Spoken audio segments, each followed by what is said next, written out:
सर्वात प्रथम आपण तुमच्यातले बरेच जण नवीन आहेत. बरेच जण म्हणण्यापेक्षा सगळेच नवीन आहेत. पण कोणाला माहीत असेल किंवा नसेल त्याप्रमाणे आज आपल्या सगळ्यांच्या समोर दुपारी 1:30 वाजता आपल्या सगळ्यांच्या संवाद साधणार होते. पण मी बाहेर गेल्या कारणामुळं 1:30चा आत्तापर्यंत टाईम झाला आहे. बरोबर, 1:30चा आत्तापर्यंत टाईम झाला आहे. त्यामुळे तिने सांगितलं मी फक्त अर्धा तास बोलणार आहे आणि वर जर बोलले तर परत 20-25 मिनटं म्हणजे असे 40-50 मिनटं मी बोलू शकते. अशाप्रमाणे तिने मला सांगितलं आहे. पण मी सगळ्यात अगोदर तुम्ही सगळ्याची ओळख करून देतो. मी ती मोहिनी गायकवाड उर्फ पिसाळ, म्हणजे लग्न झाल्यावर नाव बदलतं बरोबर ना, पण ती आज सध्या गायकवाड नावानेच सध्या भरतीला कार्यरत आहे. पण जेव्हा लग्न होतं तेव्हा पिसाळ होतं बरोबर ना. जेव्हा लग्न होतं तेव्हा तुमचे आडनाव बदलत नाहीत, ह्यांचे आडनाव सगळ्यांचे बदलले जातात.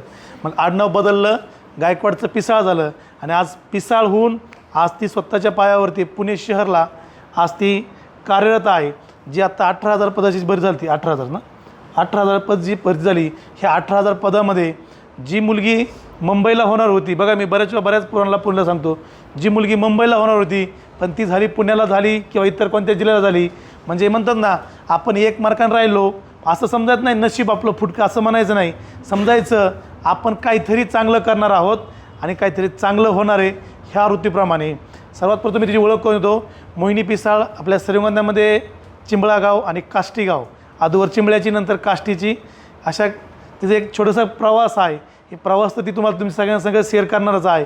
पण म्हणतात ना एक परिस्थिती जेव्हा आधी आपण लग्नाच्या अगोदर जेव्हा पाठीवरती थाप टाकण्यासाठी आईच्या नंतर दुसरी कुणाचीच माया नसती, अशा मायामध्ये वाढलेली आणि अशा मायामधून आज सगळ्यांच्या समोर एक कॉन्स्टेबल म्हणून सक्सेस होऊन दाखवणारी मुलगी, असं आपलं सगळ्यांचं एक कार्य. जेव्हा आपण सक्सेस होणार असतो तेव्हा आपल्याला काहीतरी म्हणतात ना आपण समाजात काहीतरी देणं आहेत किंवा आपण काहीतरी लेणं असतो. ह्या वृत्तीप्रमाणे सर्वात प्रथम आपण मोहिनी पिसाळ सगळ्यांनी जोरदार आवाजातून स्वागत करू. आपण आपल्या छोट्या हानी कार्यक्रमामध्ये सर्वात प्रथम असतं सत्कार आणि छोटा आपल्या अकॅडमीच्या मार्फत आपण एकदम छोटासा आपल्याच या परिसरामधला जे आपण एक पाला गोळा करून ज्याला पुष्पगुच्छ तयार केलं जातं, असं पुष्पगुच्छ आणि दुकानात आणलेला फेटा हे आपण तिला सगळ्यात आपण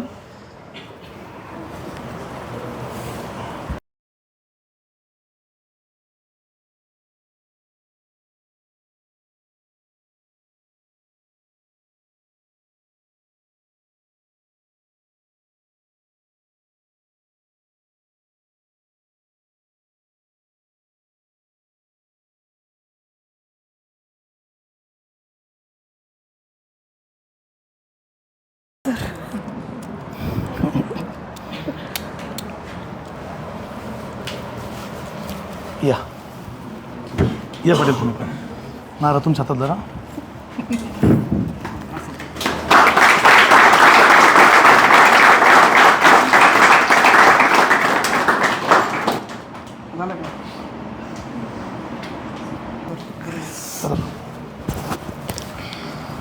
त्याप्रमाणे बघा आपण सर्वजण जेव्हा तयारी करत असताल म्हणजे आपल्या सगळ्यांच्या समोर येण्याचं कारण एकच आहे की आपण कसं बनलात आणि कसं घडलात हे आपल्या सगळ्यांचा संवाद साधण्यासाठी मी मोहिनीला मी विनंती करतो बघ तू सगळ्या मुलांशी संवाद साधावा. असं बोलायला लावल्यावर भीती वाटते बरं का, पण तुम्ही सगळ्या मैत्रिणीसारख्या आहात. आणि भरतीची सुरुवात मी 2018ला सुरुवात केली श्रीगोंद्याला. तेव्हा सर ग्राउंड घेत होते छत्रपती कॉलेजला आणि मी 2018ला आले. तेव्हा भरती म्हणजे मला असं वाटायचं की नाही का भरतीपूर्व पोलीस प्रशिक्षण म्हणजे ॲडमिशन घ्यायचं आणि आपण पोलीस होतो असं. म्हणजे मला असं वाटायचं की म्हणजे हेच असं ना की त्यात काय करायचं नसेल, ॲडमिशन घ्यायचं आणि लगेच आपल्याला पोलीस बनवून वर्दी वगैरे देऊन असं काढत असतं बाहेर. पण तिथं आल्यावर कळालं. पुन्हा आल्या मग ते सर म्हणले ठोकळा घ्या. ठोकळा कळत नव्हता, ठोकळा म्हणजे पुस्तक असतं. मग ते ठोकळा वगैरे घेतला, अभ्यास काहीच नाही केला. चायनीज वगैरे खाऊन सरांचा मार खाऊन असंच ग्राउंडला टपल्या मारल्या आम्ही. म्हणजे 2018 हे असंच गेलं. सर खूप समजून सांगायचे की बाळांनो भरती करा, तुम्ही एकतर मुली आहात, तुम्हाला जास्त संधी देत नाही घरचे. त्यात मला वडील नव्हते. सरांची आणि मम्मीची ओळख करून दिली ती मी. त्याच्यामुळे सरांनी परिस्थिती ओळखली होती की नाही का तुला भरती व्हायची खूप गरज आहे मला म्हटले. पण एक वय असतं तेव्हा मुलींच्यात फिर इकडं टंगळमंगळ कर, सरांना काही सांगायचं सर पोटात दुखतंय आज नाही ग्राउंड करणार, आज आलेच नाही असं. म्हणजे मी टाईमपास केला आणि मला ती भरतीचं गांभीर्य समजलं नाही. मी 2018ला भरती झालेच नाही. नंतर जुलैमध्ये माझं लग्न झालं त्यांच्याशी आणि नंतर मी परत ॲडमिशन घेतलं. सरांनी मिरजगावमध्ये अकॅडमी खोलली होती. मिरजगावला अकॅडमीला आले आणि मग सरांनी मला एकदाच सांगितलं की तू प्रत्येक मुलीचं काय असतं, सरांनी मागाशी सांगितलं तसं आडनाव बदलतं. तर सर म्हणले एक दिवस असा आणायचा तू की तुझ्यामुळं पिसाळ आडनाव प्रसिद्धीस आलं पाहिजे. पिसाळांमुळं तू नाही तर तुझ्यामुळं पिसाळ आडनाव प्रसिद्धीस आलं पाहिजे, एवढीच गोष्ट लक्षात ठेवायची. आणि मग मी तेव्हापासून सिरियस व्हायला सुरुवात केली. अभ्यास केला. तिथं सरांनी लॅबची वगैरे सोय केली ती लेक्चर. सर आम्हाला बुद्धिमत्ता विषय शिकवायचे आणि स्टँडच्या मागं ग्राउंड होतं तिथं ग्राउंड घ्यायचे सर आणि पूर्णपणे लक्ष द्यायचे. सरांचा मार पण खूप खाल्लेला आहे मी, कारण सगळ्यात मस्ती मीच जास्त केलेली आहे. हिलला गेले तरी मस्ती, गाडीत मस्ती, येता जाताना मस्ती, कुठं पण मस्ती. त्याच्यामुळे सगळ्यात जास्त मार खाल्लेलं, रेकॉर्ड ब्रेक केलेलं आहे मी सरांचं मार खाण्यात, श्रीगोंद्यापासून मिरजगावपर्यंत. आणि मला वाटतं त्याच्यामुळेच मी आज इथे. नंतर कोरोना पिरियड चालू झालं, मी परत श्रीगोंद्याला गेले आणि मग तिथे पण भरतीची तयारी चालू केली.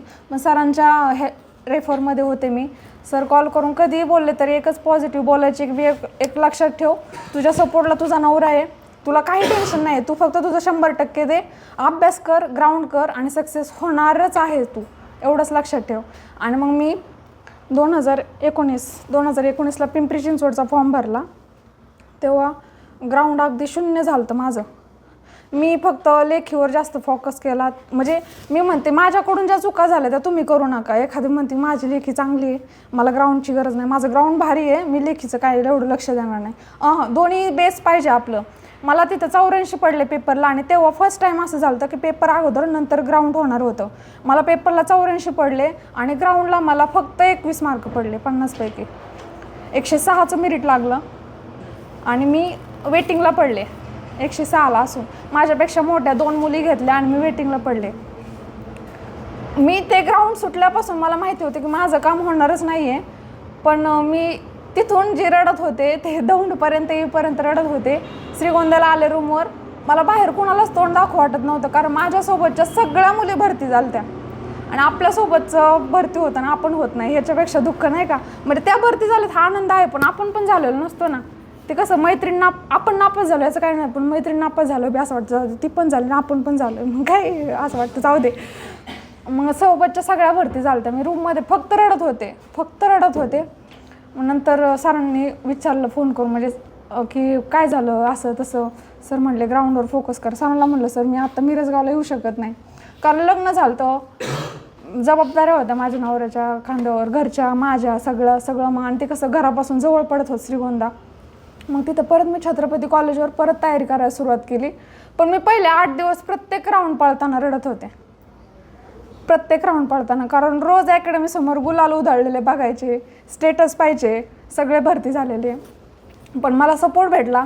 सरांसारखे गुरु माझ्या आयुष्यात होते. माझा सपोर्टर माझा नवरा होता, माझी फॅमिली होती, माझी आई होती, माझ्या मैत्रिणी होत्या. सगळ्यांनी एक पॉझिटिव्हिटी दिली मला पुढे जाण्यास प्रवृत्त केलं. आणि नंतर मी पुणे सिटीचा फॉर्म भरला आणि एकच सांगितलं होतं, जेव्हा मार्क घेईन ना तेव्हा मी लिस्ट पाहणार नाही, मी अभ्यास असा करीन की माझं मेरिट पाहणार नाही मी, आणि मी पुणे सिटीलाच भरती होणार. मी पुणे सिटीचा फॉर्म भरला. पुणे सिटीला मी इथं ग्राउंड माझं 43-41 असं पडायचं. पण तिथं आम्हाला पहाटे 4ला बोलवलं. तिथली परिस्थिती तशी असती, 4ला बोलवतात, लाईनला बसवतात. ग्राउंड माझं झालं 11:30 वाजता. 11:30 वाजता ग्राउंड झालं. त्यांनी 50-50च्या डिटेल सोडल्या, 10 डिटेल. तर म्हणजे मी तुम्हाला सगळं सांगते मैत्रीण असल्यासारखं. डिटेल सोडलं, माझ्या पुढे 4 डिटेल सोडल्या होत्या आणि माझे मिस्टर कंपाऊंड पाशी उभे होते. तर त्यांनी माझ्या पुढच्या डिटेलचा टायमिंग लावला मोबाईलवर. तर तेव्हा मग मी जेव्हा लास्टचे 200 मीटर झालते तेव्हा टायमिंगमध्ये 3:16 झालते. तर त्यांना काय वाटलं की नाही आता हिने सोडलंय बाबा. मग हे फक्त मोठ्याने ओरडले की सोडू नको, शेवटचे 200 मीटर राहिलेले आहेत. मी तेवढे 200 मीटर ओढले आणि मी माझ्या डिटेलमध्ये फर्स्ट होते. नंतर गोळा मी आउट ऑफ टाकला. माझे 100 मीटरला फक्त मला स्पाईकची सवय होती आणि नंतर बिना स्पाईकचं पळायला लावलं त्यांनी. तिथं रोलर मारला होता, त्याच्यामुळे तिथं 100 मीटरला मला 8च पडले. मला असे ग्राउंडला पडले 39 मार्क. यांनी बाहेर येईपर्यंत अंदाज लावला होता 31 मार्काचा. बाहेर येऊन मी सांगितलं 39 मार्क पडलेत, पण तरी पण मी खुश होते. मला असं वाटलं की नाही, मी मारणार आहे. म्हणजे बघा, आपण हरूसुद्धा शकतो स्वतःला, स्वतःच्याच विश्वासाने, आणि जिंकूसुद्धा शकतो स्वतःच्याच आत्मविश्वासाने, एवढं लक्षात ठेवा.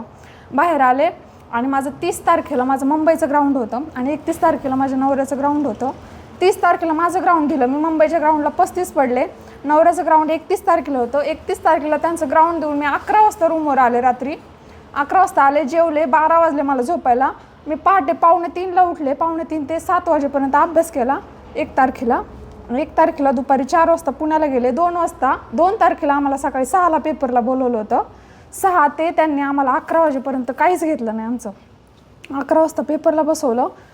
पेपर म्हणजे अभ्यास तेवढा झाला होता की पेपर खूप सोपा वाटला मला. मी अर्धेच प्रश्न वाचायचे आणि गोल करायचे, अर्धेच प्रश्न वाचायचे, गोल करायचे. बाहेर आले, हे मला म्हणले किती मार्क पडतील. म्हणलं 50 पण पडतील का नाही माहिती नाही, कारण कळतच नव्हतं पेपरला किती पडतील. आणि मग निघालो आम्ही पुण्यावरून. निघालो, हे मला बोलले की होऊ काम नाही होऊ, तू टेन्शन घेऊ नको, जेवण कर. जेवण केलं. आम्ही घरी आलो. माझे सासू-सासरे वाटच पाहत होते. घरी आलो. एक घराच्या मला वाटतं 100-200 मीटर असेल, तेव्हा यांच्या मित्रांचा फोन आला की बाबा ॲन्सर की आलेली आहे, वहिनीला किती मार्क पडले. ते हे म्हणले, मी अजून घरीच नाही पोहोचलो. घरी पोहोचलो, मी ॲन्सर की काढली, यांनी मोबाईल काढला आणि म्हणले आता चेक करू. चेक करायला गेलो तर लाईट गेली. चेक करायला मग मोबाईलची बॅटरी लावली, चेक केलं, 88 मार्क पडले. तेव्हा पाहिलं ते 88 मार्क जेव्हा मी बघितलं का, तेव्हा माझे सासू-सासरे आणि माझा नवरा तिघं पण रडत होते. फक्त मी एकटी रडत नव्हते. म्हणजे मला असा कॉन्फिडन्स होता की माझं होईल. पण मी एक समाधान पाहिलं की आपल्या ह्या यशामुळं ना आपण आपल्या जवळच्या माणसं खूप खुश करत असतो. आयुष्यात आहे ना, फक्त मी म्हणते स्वतःवर प्रेम करा, स्वतःचा विचार करा. पण आपल्याला जे जीव लावतात ना, ती माणसं जर आपल्या एवढ्या सॅक्रिफाईसने जर खुश होत असेल ना, तर करायला काय हरकत आहे, नाही का. तर मग मी नाना म्हेत्रे सर आहेत ना, त्यांना फोन करून सांगितलं की मला 88 मार्क आहे. सरांनी टोटल केली, माझी 127 होती. मग मी ओपनमध्ये जात होते, तरी पण मला काय भरोसा नव्हता माझं होईल म्हणून. मग दुसऱ्या दिवशीपासूनच सत्कार चालू झाले. सत्काराला जायची पण भीती वाटायची की बाबा होतंय का नाही आपलं काम, नाही का. मग त्याच्यात पुणे सिटीचं सगळं ground late, paper late, result late, documents late, हजर पण लेट करून घेतलं आम्हाला. सगळ्या सिटीचे मेरिट लागले तरी आमच्या सिटीचं लागत नव्हतं. मग माझ्या आईला मी तोपर्यंत ग्राउंडला गेलेलं सांगितलं नव्हतं, पेपरला गेलेलं सांगितलं नव्हतं, कारण अगोदरच्या भरतीला नाही काय आशेला लावून ठेवतो आपण, नाही माझं होईल. त्याच्यामुळं तिला सांगितलंच नव्हतं. मग नंतर तिला फोन करून म्हणलं की मी पेपर आणि ग्राउंड दिलेलं आहे, मला बऱ्यापैकी मार्क आहेत, भरती होईल माझं, असं काय मी सांगितलं नव्हतं. मग नंतर रिझल्ट लागल्यानंतर मी भरती झाले आणि तरी आईला सांगितलं नाही. डायरेक्ट वर्दीवरचा फोटो टाकला स्टेटसला. तर माझी आई सांगते, जेव्हा स्टेटसला तिने फोटो पाहिले होते ना, तर माझ्या आईजवळ कोणीच नव्हतं. पण तिला समजत नव्हतं की मी काय करू. म्हणजे नाही का, माझी आई तिच्या आईकडे पळत गेली आणि फक्त म्हणायची नाही का, म्हणजे असं, आता ती शेवटी आई आहे नाही का, पोरगी भरती झाल्यावर म्हणजे तिचा आनंद गगनात मावत नव्हता. ती फक्त म्हणली माझ्या जन्माचं सार्थक झालं. आणि मग मी भरती झाले. नंतर ती म्हणली की नाही का माझ्याकडे पेढे घेऊन ये. तर मी गेले नाही आठवडाभर. जोपर्यंत फिक्स होत नाही ना, म्हणलं डॉक्युमेंट्स माझं मेडिकल वगैरे जोपर्यंत क्लिअर होत नाही ना, तोपर्यंत मी जाणार नाही. मग मम्मीचा फोन आला की अगं सगळे मला म्हणतात पेढे कधी देणार तुझी पोरगी, पेढे कधी देणार. मी मम्मीच्या घरापासून 1 किलोमीटरवर होते, तरी मम्मीला म्हणलं मी आले नाही. डायरेक्ट मम्मी माझी मिशन काम करते, मम्मीसमोर डायरेक्ट मी वर्दीवर उभी राहिले. मम्मीने डायरेक्ट मला मिठी मारली. म्हणजे ती वर्दी आपल्याला काय काय देऊ शकते ना, याचा अंदाज पण नाही लावू शकत.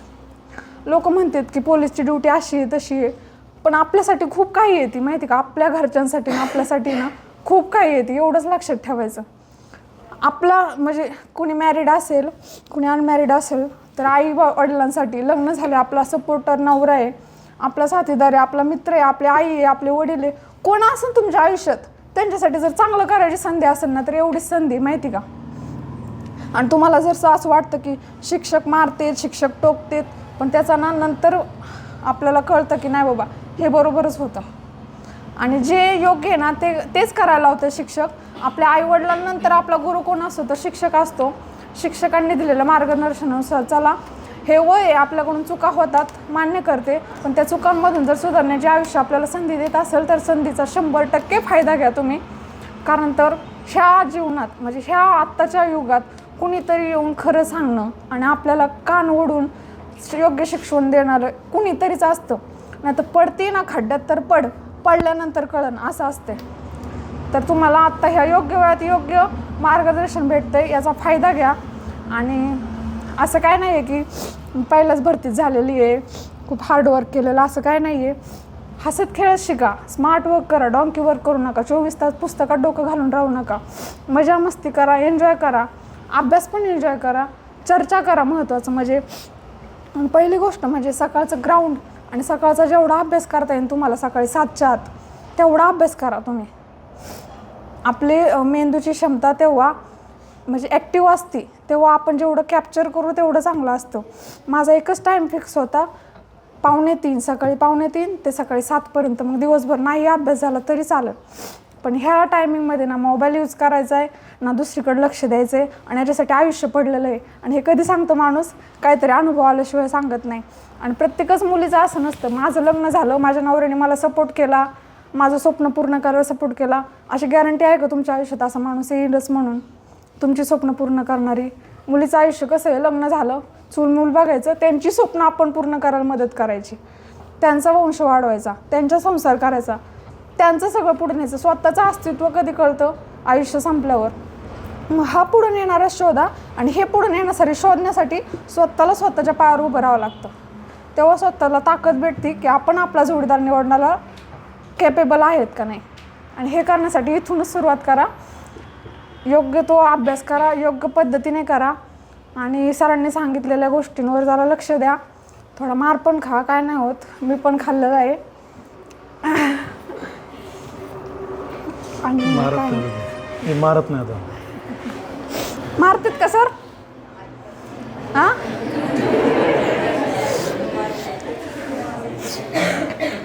काय नाही, मार खायचं थोडंफार. आत्ता काय नाही वाटत, पण तुम्हाला असं वाटत असेल हे किती हार्ड आहे, ग्राउंड करा ना अभ्यास करा, सर उठवते आणि हे. हा हार्ड पिरियड नाही आहे. तुम्हाला खरं पिरियड हार्ड कधी आहे? ट्रेनिंगचा. म्हणजे एन्जॉय पण करतो आपण ट्रेनिंग, पण त्या ट्रेनिंगमध्ये गेला कळतं की नाही भाऊ हा पिरियड आहे. म्हणजे माणूस आहे त्या परिस्थितीत खुश नाही राहत. आता तुम्हाला असं वाटतं कधी भरती होईन आणि कधी इथून सटकन ट्रेनिंग झालं, असं वाटतं कधी ही ट्रेनिंग संपन आणि कधी त्या ड्युट्या लागन. आणि आता ड्युट्या लागल्यात असं वाटतं कधी सर्व्हिस संपन आणि निवांत होईन. माणूस आहे त्या परिस्थितीत कधीच खुश नसतो. तुम्हाला आनंदी जगायचं आहे ना, तुम्हाला असं वाटतंय ना, नाही मला खुश जगायचं आहे, मला आहे त्या परिस्थितीत खुश राहायचं आहे, आपल्यापेक्षा ज्यांच्याकडे नाही आहे ना त्यांच्याकडे बघा. जे गरीब आहे ना ते म्हणतात ना, सायकलवाल्याला मोटरसायकलवाल्याला 4 व्हीलरमध्ये बसू वाटतं, तसं एखादा रस्त्याचा गरीब बघा, तो आपल्यासारखी लाईफ जगायला तरसत असतो. कधी बघताना आपल्यापेक्षा खाली जो असतो ना त्याच्याकडे बघा, त्याच्याकडे बघितलं कळतं आपण किती भाग्यवान, आपण किती लकी.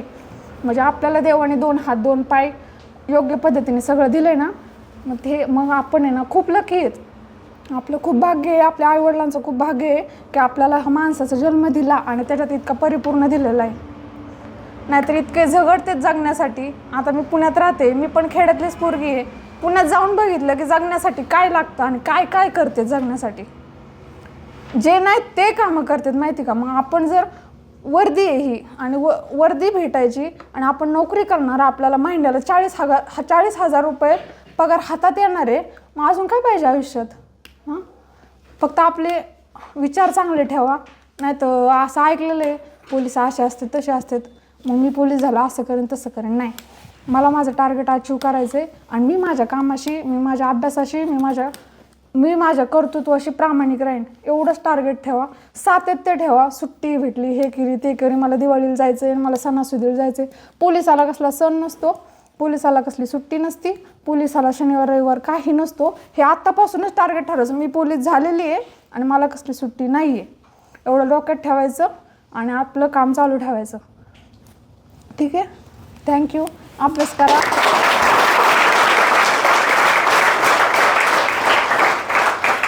ते म्हणतात सक्सेस जो होतो, पण सक्सेस जो होत नाही त्याची पण लई मोठी कहाणी असते. बरोबर, पण शब्द बोलते बोला ना त्याला का तो सक्सेस. बघा आपल्या सगळ्याला माहीत आहे सगळे सक्सेस होत नाहीत, काहीतरी छोट्या मोठ्या गोष्टीमुळे आपण राहतो, बरोबर ना. पण जेव्हा आपण राहतो ना, तेव्हा आपण आपल्या स्वतःला किती आपल्या स्वतःच्या पाठीवरती थाप मारून सांगतो, भाऊ तू करू शकतो, तू करणार, आणि तू केल्याशिवाय राहणार नाही. अशा गोष्टीच्या प्रमाणे आता तुम्ही सर्वजण ती आत्ता काय काय बोलत होती, माझं तर काय म्हणजे मला दिसत नव्हतं, मला पुढंच काय दिसत नव्हतं, मी काय ऐकलं बी नाही, मस्त तिथं बसलो होतो, फक्त शरीरानं बसलो होतो मी इथं. पण तुम्ही सगळ्यांनी कितीपर्यंत मनाव घेतात, कितीपर्यंत मनाव घेत नाहीत मला माहीत नाही, पण मी फक्त एकच वाक्य सांगू शकतो, सगळ्याची परिस्थिती आपल्या सगळ्याला घडवत असते. तरी मला असं वाटतं तिने तिची पूर्ण कहाणी सांगितली नाही, पण तिची मी एक छोटीशी एक कहाणी सांगतो तुम्हाला. मी ती सांगणार आहे ती नाही ती मला माहीत नाही, ती उद्या माझ्यावर राग होणार आहे की मला माहीत नाही, पण तरी पण मी सांगतो. कारण का ह्याचं कारण सांगतो की ते रागवले तरी मला माहीत आहे की माझं तेवढं हक्क आहे की ते माझ्यापुढे एक शब्द बोलणार नाही. पण तरी तुम्ही सगळ्यासाठी एक कहाणी सांगतो. मी कहाणी लावायची, फक्त मला कहाणी सांगायचं कारण फक्त एकच आहे बरं का, एक्स्ट्रा कारण काहीच नाही. आपल्या सगळ्यासमोर दिसतंय सक्सेस आहे, आज पगार चालू आहे, आज लाईफ सेट झाली, पण तुम्हाला सगळ्याला माहीत असेल पण ह्या लाईफ सेट होण्यासाठी काय काय गोष्टी केल्या असतील. तुम्ही फक्त एक पाहिलं, आजच्या डोळ्यातून अश्रू आले असतील, जेव्हा रिझल्ट लागला सासू सासरा नवरा आई सगळे रडले असतील, पण त्या पाठीमागचं कष्ट, त्याला एक छोटंसं उदाहरण मी सगळं सांगतो. आपल्या सगळ्यांना आई आहे, मला फक्त एकच माहीत आहे, मी तुमच्या सगळ्यांच्या जीवनापुरते शेवटपर्यंत काही कोणासगळं टिकू शकत नाही, किंवा तुम्हाला फक्त तुम्हाला आत्ताच्या क्षणात तुम्हाला एक जे सांगायचं ते सांगू शकतो. इथून पुढचं जेव्हा बाहेर पडताल तुमच्या मागं तुमचे कामं, माझ्या मागं माझे काम असते, त्यावेळेत तिला फक्त एक वाक्य सांगितलं की तू प्रेम करते. आजकाल प्रेम भरपूर प्रेम आहेत. आज प्रेम म्हणजे फक्त एकच आहे, फोन, व्हॉट्सअप, फेसबुक, इंस्टा हे सगळं चालतं, आणि हे फक्त आपल्यालाच बघून चालतं. ह्याच्यावरती आपलं सगळं जीवन चालू आहे. तुम्ही बघा आजपर्यंत कितीतरी मुलं ह्यांच्यावरचेच, हिला विचारा वाटलं तर राहिले असते 1-2 मार्कांनी. जे प्रामाणिक आहेत त्यांनी राग नका मानू, बरोबर.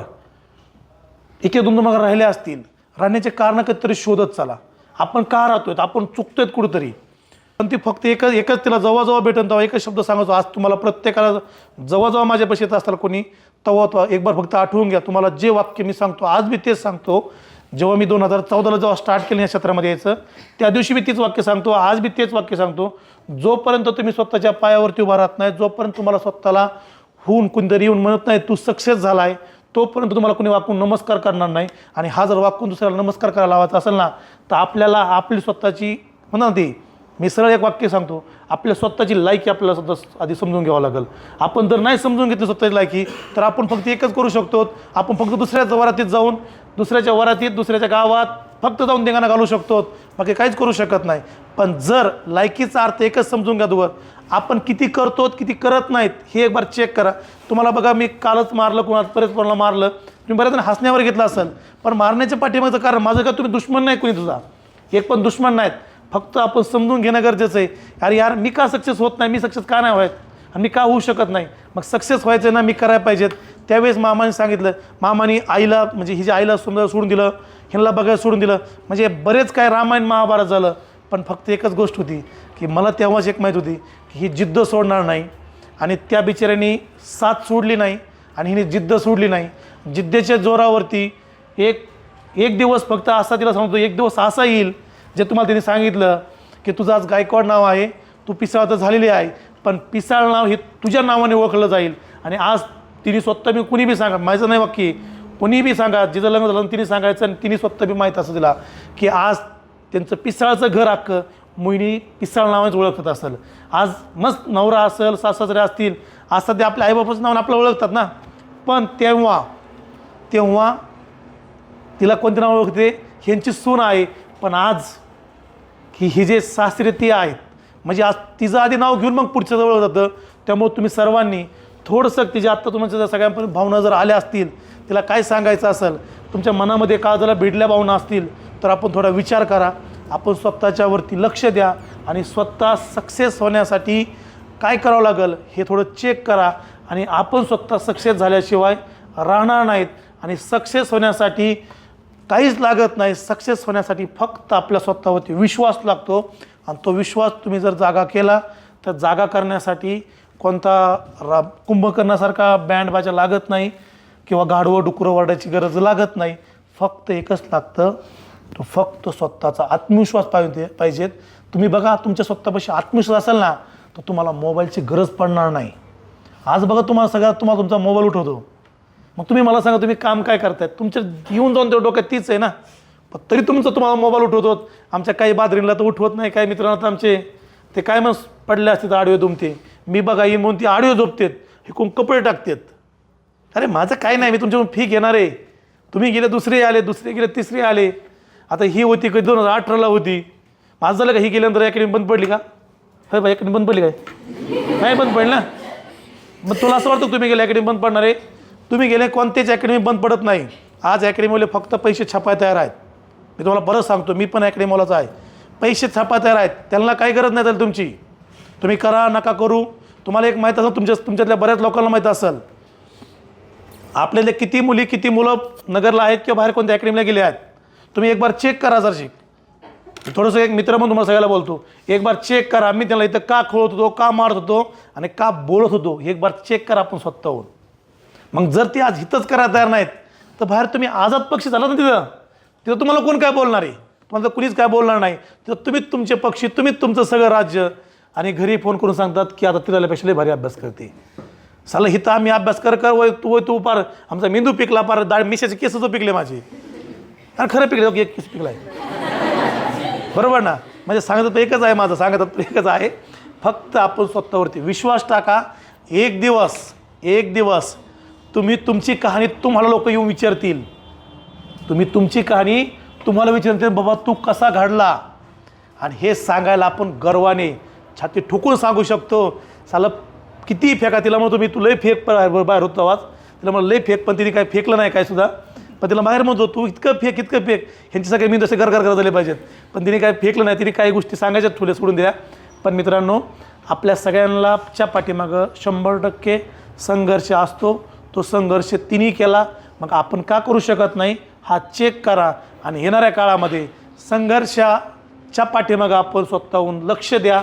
आणि येणाऱ्या काळामध्ये आपला स्वतःचा रिझल्ट कसा येईल, आपण स्वतः कशी उभा राहताल हे फक्त एकबार स्वतःहून चेक करा. आणि येणाऱ्या काळामध्ये आपल्या सगळ्यांना एक संधी भेटली पाहिजेत. साला माझ्या अंगावर बी गुलाल, तुम्हाला कालच बोलतो, माझ्या अंगावर बी गुलाल पडला पाहिजेत. आणि गुलाल तो का गुलाल नाही लावला तर हळद तुम्हाला लावणार आहेत कशी बी. काही पळून गेले तर हळद लावतात, बरोबर ना? आणि कोणी नाही लावतं आपण आपल्या हाताने लावून घ्यायची हळद. काय दिवस तेच येतात सध्या, बरोबर ना? प्रामाणिकपणे राहतं. तुम्हाला कोणी काय बोलणार, तुम्हाला काहीच होणार नाही तुमचं कोणाचंच. पण प्रामाणिकपणे अभ्यास करा, प्रामाणिकपणे कष्ट करा. एक दिवस तुमच्यावरती लोकांनी थाप टाकली पाहिजेत, अरे बाबा ही लय गायबान होतं पण ही सक्सेस झालं, ही लय गायबान होतं. आता तिला एक माहीत नसेल, मी तिने बोललं नाही, पण तिला एवढं फक्त एक प्रश्न विचारतो, तुला किती लोक म्हणतात तू भरती होणार नाही? तोंडा येऊन बोलायचे, तोंडावरती येऊन. मी स्वतः मला माहीत आहे, तिने किती वेळा तरी फोन करून रडत होती माझ्यापाशी. किती वेळा तरी तिने वाटते 7, 8, 9, 10 वेळा तिने फोन केला असेल. मला असे जे म्हणतात, जी समोर आहे, मी काय तुम्हाला फेकत नाही काहीच. लोक तोंडावर बोलतात, बरोबर ना? पण आपल्यापाशी काहीच नसतं. तिने आत्ता मला बसल्या सांगितलं की माझ्या मामाच्या पुरी, बरोबर ना, पुण्यामध्ये वळून बघत नव्हत्या. का तर बाप नाही, फक्त का तर बाप नाही म्हणून वळून बघत नव्हत्या. आज त्याच फोन करतात, आमच्या घरी ये जेवायला एक दिवस. बघा काय बदलला, फक्त दिवस बदलले. आणि दिवस बदलून काळ आपला आला आहे. त्यांचा काळ तेव्हा त्यांच्या काळामध्ये ते थाटात राहत होते, कारण त्यांचा पैसा त्याला एवढा मारतो. आज पैशाची गरज नाही. आज पैशाची गरज नाही. आज तुमच्याकडं आहे ना, तर तुम्हाला येऊन लोकांनी थाप टाकली पाहिजे, नाही यार तूच आहे ना, तूच सक्सेस होऊ शकतो. आणि तू झाला आणि तू दाखवलं करून. त्याच्यामुळं तुम्ही आज काय करता काय करत नाही ह्याला कोणाला काय घेणदेण नाही, कोणालाच काय घेणदेण नाही. तुम्ही ज्या दिवशी सक्सेस असताल ना, त्या दिवशी सक्सेस असताल ना, त्या दिवशी तुम्हाला लोक म्हणणार आहेत की नाही यार ही सक्सेस झाली, हे सक्सेस झाला, हे तुम्हाला लोक समजणार आहेत. मग ह्यासाठी आपण थोडंसं विचार करा स्वतःवरती. आणि आपण आपल्या अभ्यासाची निगडीत राहा, आपल्या ग्राउंडशी निगडीत राहा. आणि आपल्या स्वतःच्या आईवडिलाच्या आत्मविश्वासावरती जगा. आणि आत्मविश्वास एक दिवस तुम्हाला पुढं आणून सांगल की बाबा तू तिथं होता, आज इथं आहे आणि सक्सेस झालो तुमच्या सगळ्यांच्या सोबत. पुन्हा एकदा आपण सर्वजण मोहिनी आणि दादा दोघांचं सगळेजण जोरदार टाळ्या वाजवून स्वागत करू.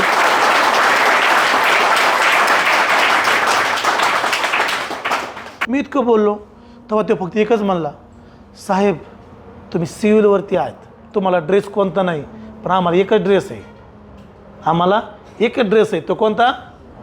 खाकी. खाकी महाराष्ट्राची शान आहे आणि ती मी घालून फिरतोय, त्यामुळे महाराष्ट्र माझ्याकडे बघतोय. तुम्ही IPS अधिकारी आहेत, तुम्ही कोणते अधिकारी आहेत? तुम्ही फक्त स्टेजवर बसलं दिसतं हे अधिकारी म्हणून, तुम्ही त्या खुर्चीवर बसलं दिसतं अधिकारी. फिरा गावात तुम्ही, तुम्हाला कोण अधिकारी म्हणते बघा? नाही, हे गेले वर्दी घालून फिरल्यावर मग ह्याला म्हणते वर्दीची पावर.